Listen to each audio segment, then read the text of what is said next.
Hey everybody, we are 3 weeks through the season, and there have been some really exciting games so far. There's some super exciting games coming up. The ones I'm really excited for are the mid-off, Michael Keaton's versus Habs haters. Somebody's got to win, right? I think somebody's got to win. Zeman the Seaman Demons versus Americant. Uh, Kakinator versus your boy Noah. I'm super excited to see how that one goes. And What a Save versus Animal Farm. That's me and my podcast co-host B Vills. We're going up against each other. And there's a lot of awesome games coming this week too, so stay tuned for that. But in this video, I wanted to share the 10 players who I think are underrated. So obviously there's some big players in this like Jaggy, Kakinator, your boy Noah that everybody's talking about. You can't scroll twice on Twitter without people talking about them. But I wanted to talk about some other players that who I think deserve a little bit more recognition that aren't getting talked about the same way. So before we start, I wanted to give some honorable mentions. I have two. It is King Mike and it is Z-Luck. The reason that I have them as honorable mentions is they actually are the number one and two lowest score per game players, but they aren't chasing score at all. Their job is to bump cars. So yeah, are they if they tried to get score, would they be even in the top 25? Probably not, but their score doesn't reflect their skill because their job is not to get score, it's to bump other cars for their teammates to try and score. So I just wanted to shout them out that they are underrated, even though their score per game is bad, it could be quite a bit better. So starting off in number 10, I have Stu. Now I know he's been getting talked about lately because he's leading the league in average score with I believe 5.1, but he's not mentioned in that same tier as JG Kakinator, your boy Noah, as far as like dominant players in this league. And I think that if he keeps on just putting up numbers. He's got 40 goals, 8 assists, 15 saves, 73 shots.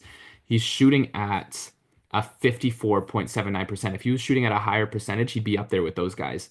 So I think he does need to get talked about, maybe not in the exact same category, but in just one below of those guys. So to start putting some respect on Stu's name. Number nine, I have in the same thing, but to a lesser extent, because this player is talked about a little bit more than Stu, is Migrating Pig.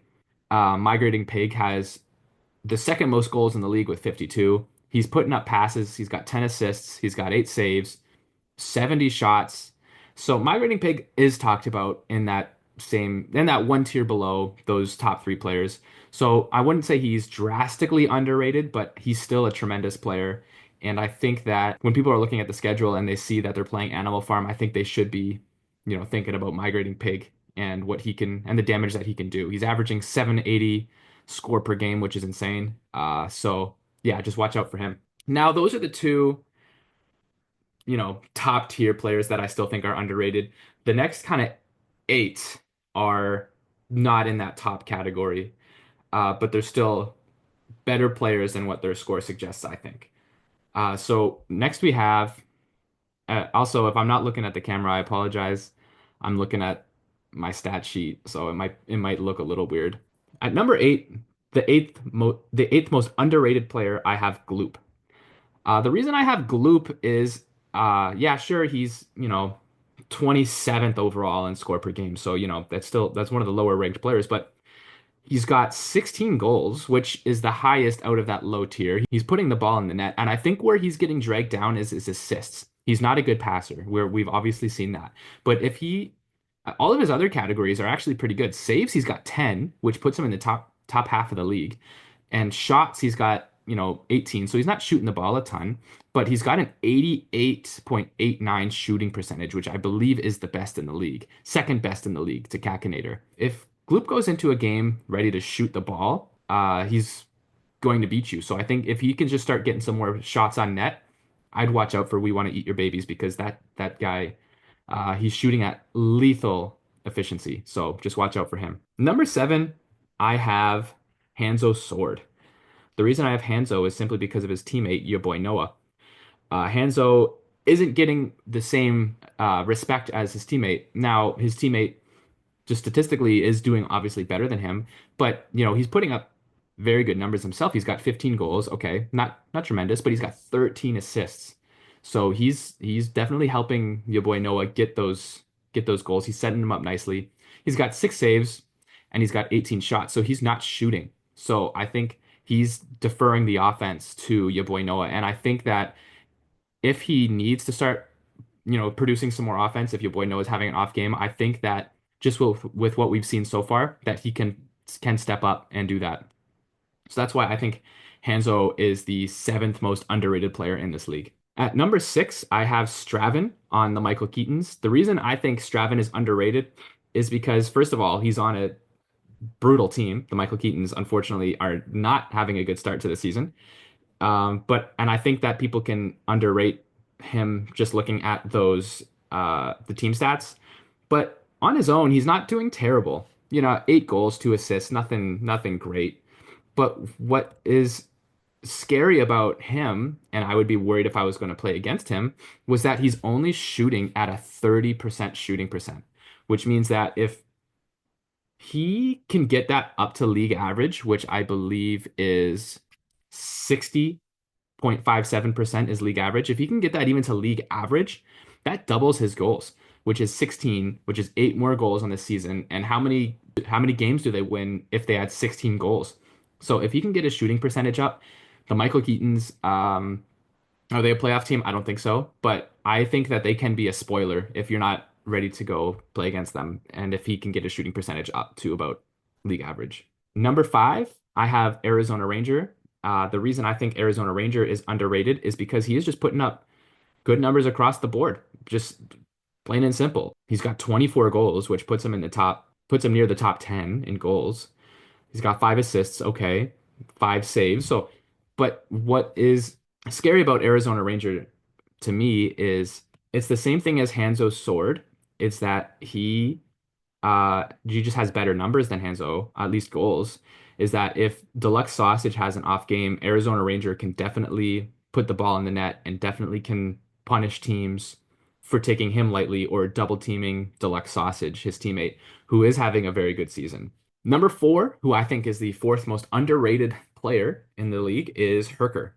The reason I think Herker is very underrated is because he is the dream role player, and he's not getting the love that all the big goal scorers would get. He's only got 9 goals in the season, which obviously is not great. I think that's only 0.82 goals a game. So yeah, not even putting the ball in the net every game. But what is underrated about Herker is his assists and his saves. The guy's got 8 assists on the season, which puts him in the top 6, and he's got 12 saves. So he's just every offensive player's dream teammate. He passes the ball well and he stops the ball when it comes his way.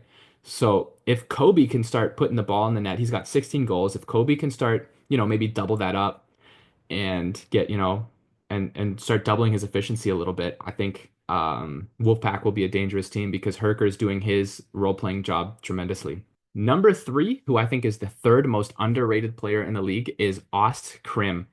And the reason I think Ost Krim is underrated is not because of his stats, although his stats aren't bad. He's got 24 goals, 6 assists, 7 saves, 46 shots. The reason I think Ost Krim is underrated is because he's getting better every single game. When I logged the stats, Austin Krim started like uh, mid to late 20s. Now he's climbing up every game. He's climbing up the score per game leaderboards.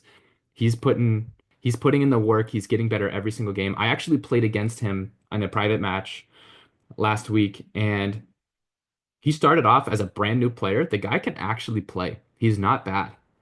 I wouldn't want to play midfield crisis in the later half of the season because they're just going to be a lot better if he keeps on improving the rate he's improving in.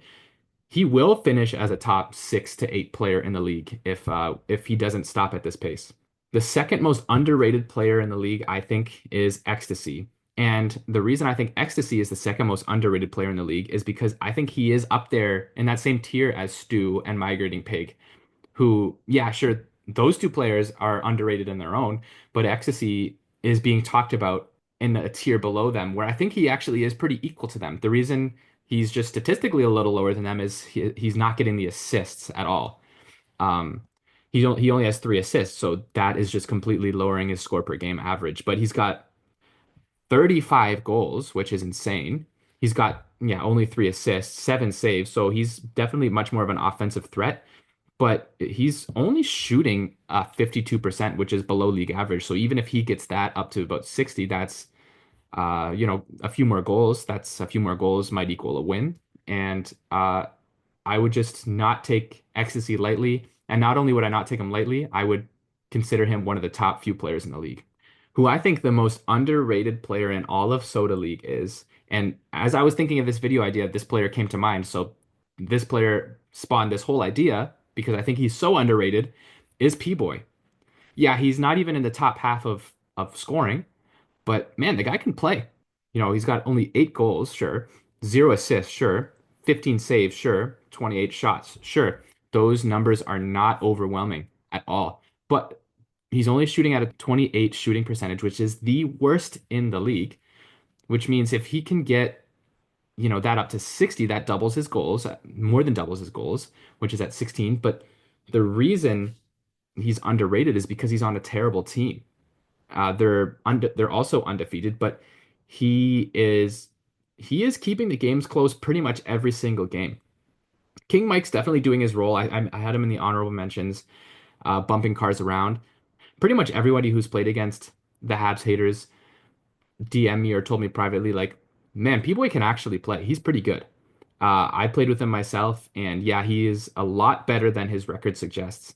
So if you guys are playing against the Habs haters, I would definitely watch out because P-Boy is not as bad as his score per game might suggest he is. He's at a 328 score per game.